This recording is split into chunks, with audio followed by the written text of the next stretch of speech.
Hey guys, we're going to be making a cute cheesecloth ghost today. First, I took some lace and ribbons and cut them to 12 inches. We're going to use this glass or container to hold our ghost because it's got some weight. And then we're just going to take some styrofoam cone and a styrofoam ball, and that's what we're going to use to shape our ghost. We're going to drape some white fabric and some cheesecloth in different directions.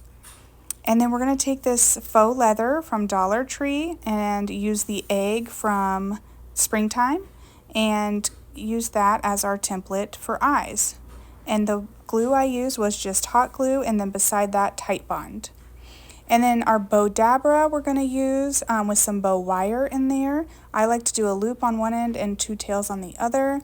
And then we're just going to alternate our ribbons and laces, whites and blues. We're going to start with the widest ribbons in the back and get thinner and thinner as we move forward. We're going to pull that straight up and tie it off in the back a couple times. And then we're going to use that bow wire, that excess, instead of cutting it, we're going to go ahead and tie that around our ghost head so that it creates our neck. We're going to trim our bow, dovetail the wider ones, and just angle the narrow ribbons.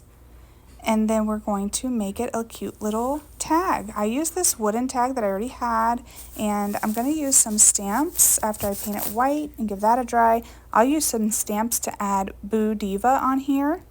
And then you could use a charm, or I had some wooden hearts out there, whatever you want, and I just added a little silver charm heart there. And I tied that around where the bow was, and then I got these really pretty accessories from Walmart that I put in the center of her little bow. You guys, how cute did she turn out? Thank you so much for watching, and we'll see you again as soon as we can.